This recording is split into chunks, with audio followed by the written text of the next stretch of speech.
betrayal. That's what it feels like when you finally realize you've been sabotaging your own happiness for years. You see, there's a dangerous fallacy keeping you stuck in a toxic cycle, and it's not what you think. It's not fear. It's not trauma, though those certainly play their parts. No, this particular demon is far more insidious because it masquerades as logic. It whispers sweet reasonings into your ear, convincing you that because something bad happened before, it's bound to happen again. This is what we call the appeal to probability fallacy, and it's the invisible puppet master pulling the strings of your avoidant patterns, keeping you trapped in a prison of your own making. Picture this. You're standing at the edge of a diving board, 50 feet above crystalline water. Your body knows how to swim, your mind understands the physics, yet you're paralyzed. Why? Because last time you dove from a height, you belly flopped spectacularly. Now your brain calculates that diving from heights equals pain. But here's the fascinating paradox. That single experience, or perhaps a handful of them, has somehow convinced you that failure is not just possible, but probable, inevitable even. This is precisely what happens in our most intimate relationships. We experience heartbreak, betrayal, or abandonment, and suddenly our sophisticated human brain, this magnificent organ capable of creating art, solving complex equations, and contemplating infinity, reduces all future romantic possibilities to a simple, flawed equation. Love plus vulnerability equals inevitable pain. Therefore, the logical conclusion, whispers our wounded psyche, is to avoid the equation altogether. But here's where it gets deliciously ironic. In our desperate attempt to avoid the probability of pain, we guarantee it. We create elaborate defense mechanisms, walls so high and thick that genuine connection becomes impossible. We engage in what I call emotional preemptive strikes. We reject before we can be rejected. We leave before we can be left. We wound before we can be wounded. All in service of a mathematical fallacy that wouldn't pass scrutiny in a first-year statistics course. The appeal to probability fallacy is particularly seductive for those of us with avoidant attachment patterns because it offers the illusion of control wrapped in the respectable clothing of logic. It tells us we're being smart, cautious, realistic.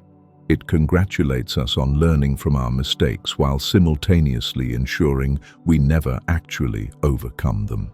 It's like having a personal bodyguard whose protection strategy involves locking you in a windowless room for the rest of your life. What makes this fallacy so dangerous is its grain of truth. Yes, if you open your heart, there is a chance it could be broken. If you trust someone, there is a possibility they might betray that trust. If you love deeply, there is a risk of profound loss.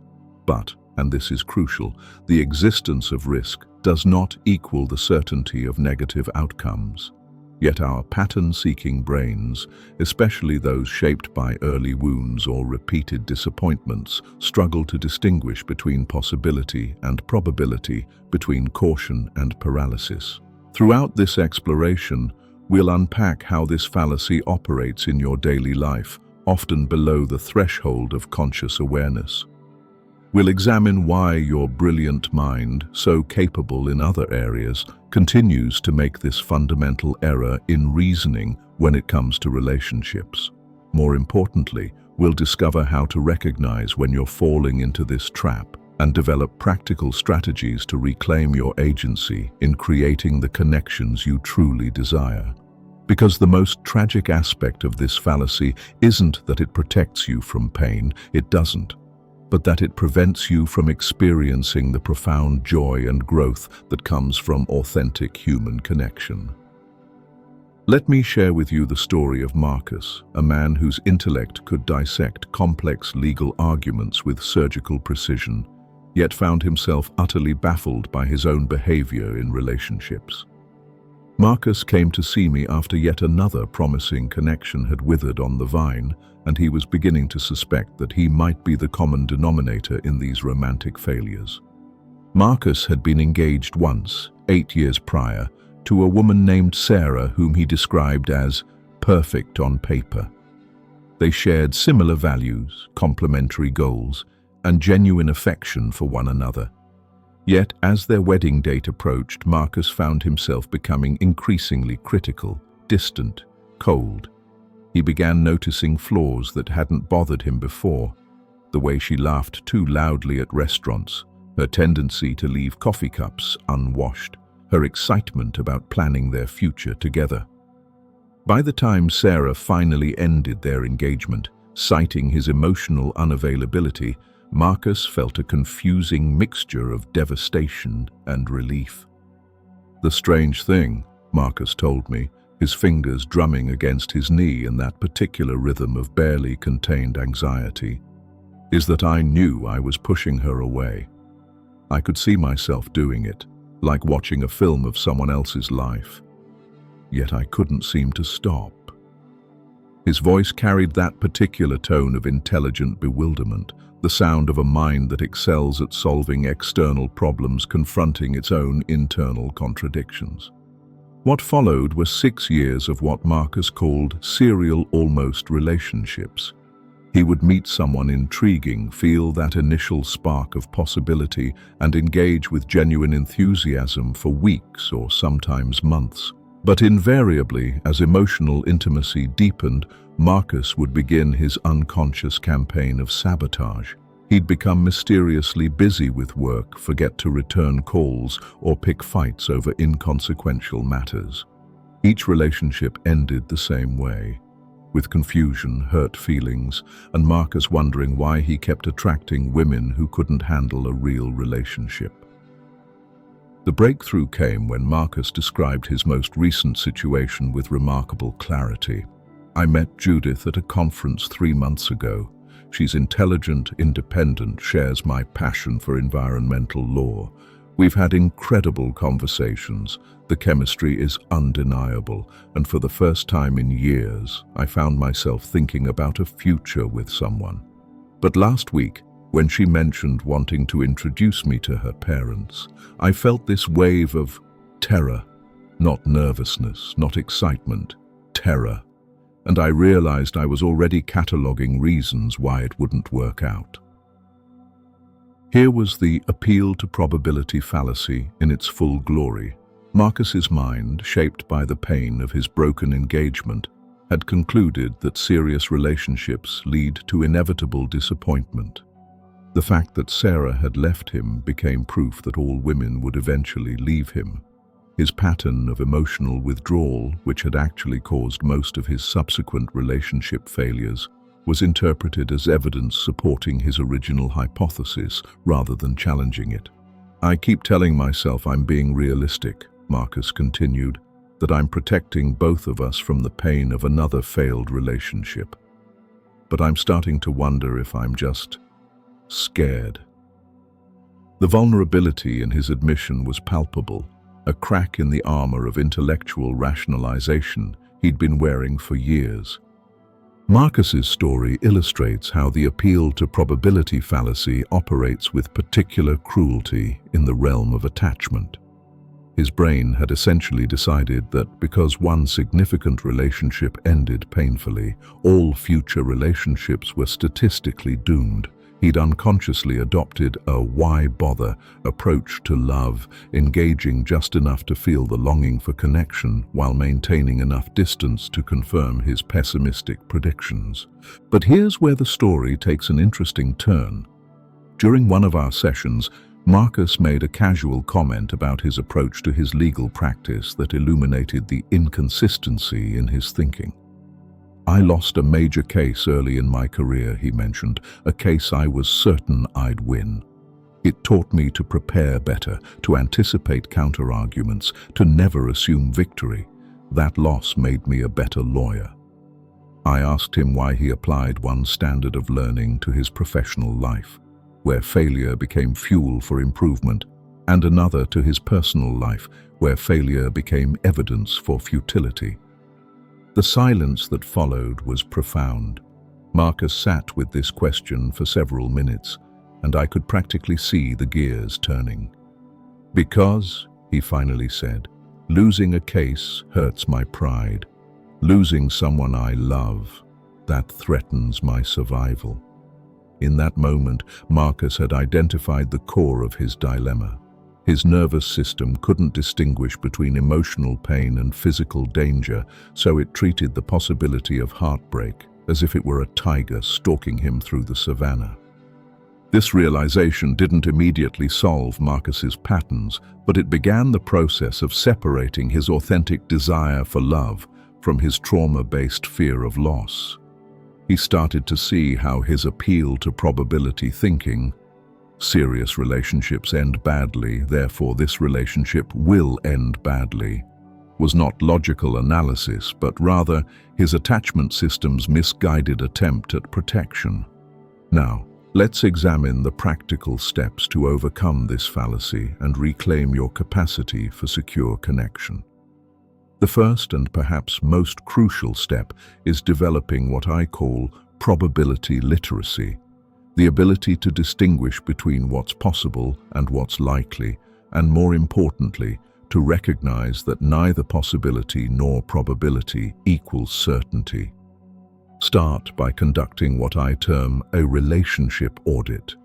Take inventory of your romantic history, but instead of the usual narrative of disappointment and failure, look for patterns in your own behavior. When did you begin pulling away? What specific fears triggered your withdrawal? This isn't about self-blame, it's about accurate data collection. Marcus discovered that his withdrawal typically began when relationships moved from casual to committed, precisely when the stakes felt higher. This pattern revealed that his fear wasn't actually about the women he was dating, but about his own vulnerability in the face of deepening attachment. The second step involves challenging your catastrophic probability calculations with actual evidence. Our brains are notoriously bad at statistical reasoning, particularly when emotions are involved. We overweight vivid personal experiences and underweight base rates and broader evidence. If you've had 2 relationships end badly, your emotional brain might calculate your failure rate as 100%. But this is like flipping a coin twice, getting tails both times, and concluding that coins never land on heads. Create what I call a reality testing document. Write down your specific fears about relationships. If I get too close, they'll leave. If I show my real feelings, they'll reject me. If I trust completely, I'll be betrayed. Then, honestly examine the evidence for and against these beliefs. Include relationships you've observed, statistical realities about human connection, and most importantly, examples that contradict your negative predictions. Marcus was shocked to realize that most of his relationships had ended because of his withdrawal, not because of any fundamental incompatibility or inevitable doom. The third step requires the most courage, conducting small experiments in vulnerability. This doesn't mean diving into the deep end of emotional intimacy. Remember, we're retraining a nervous system that perceives connection as dangerous. Instead, practice graduated exposure to the thing you fear most. If your pattern is emotional withdrawal when someone shows genuine care, try staying present for 30 seconds longer than feels comfortable. If you typically deflect compliments or expressions of affection, practice simply saying "thank you" instead of changing the subject.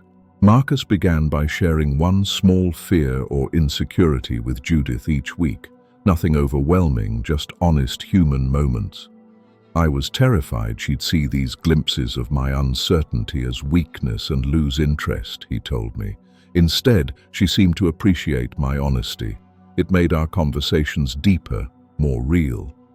Each positive experience became evidence against his catastrophic predictions, slowly shifting his internal probability calculations from vulnerability equals rejection to vulnerability might equal deeper connection. The fourth step involves developing what researchers call earned security, the ability to create secure attachment experiences regardless of your original attachment style. This means learning to self-regulate when your fear-based predictions arise, rather than immediately acting on them. When Marcus felt that familiar urge to create distance instead of manufacturing a conflict or becoming too busy to call, he learned to pause and ask himself, is this impulse based on present reality or past wounds? This pause creates space for conscious choice rather than unconscious reaction. It allows you to respond to the person actually in front of you rather than the composite character created by your previous disappointments. Marcus discovered that Judith was not Sarah, that their relationship had its own unique dynamics and possibilities, and that his preemptive protection was actually creating the very problems he feared. The fifth step requires ongoing maintenance. Regular check-ins with yourself about when you might be falling back into appeal to probability thinking. This fallacy is particularly seductive during times of stress or when relationships reach new levels of intimacy. Create a personal warning system, perhaps a trusted friend who's given permission to point out when you're catastrophizing, or a daily practice of examining your relationship assumptions for logical fallacies. Remember that overcoming the appeal to probability fallacy doesn't mean becoming naive or ignoring genuine red flags in relationships. Healthy discernment is crucial. The goal is to respond to actual present moment information rather than projecting past experiences onto current situations. It means choosing conscious vulnerability over unconscious protection, even when, especially when, the outcome isn't guaranteed. The transformation of this fallacious thinking requires patience with yourself. Years of neural pathways aren't rewired overnight, and your protective mechanisms developed for good reasons. Honor the part of you that learned to be cautious while gently challenging the part that turned caution into paralysis. Each time you choose connection over protection, each moment you stay present instead of fleeing, you're conducting a small experiment that provides new data to your attachment system. Marcus and Judith have now been together for 2 years. They've navigated disagreements, met each other's families, and are discussing marriage, all territory that previously would have triggered Marcus's flight response. "I still feel fear sometimes," he admits. "But now I recognize it as information rather than instruction. The fear tells me this person matters to me, that I have something precious to lose. Instead of running from that feeling, I use it as a reminder to be present, to invest in what we're building together."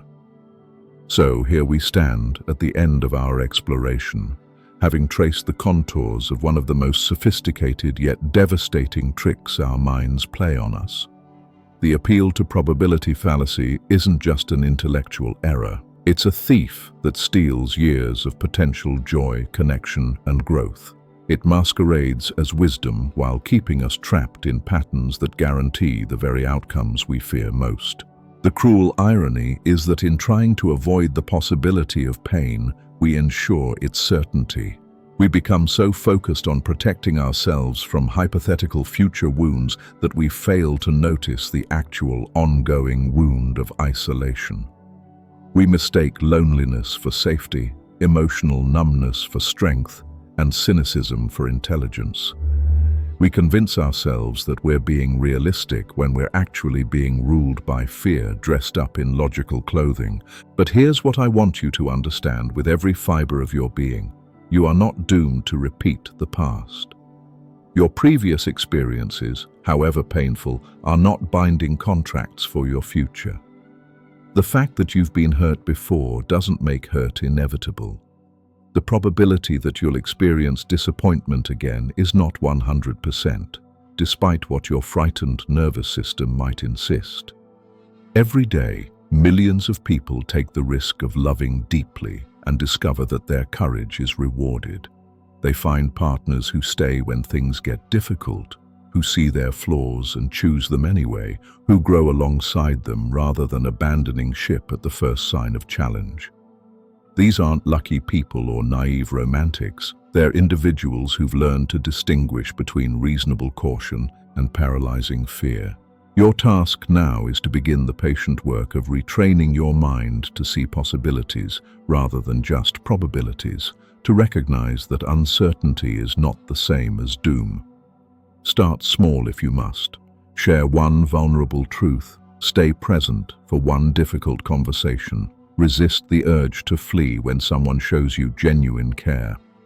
Each small act of courage provides new data to your attachment system, slowly shifting your internal calculations from love equals loss to love equals possibility.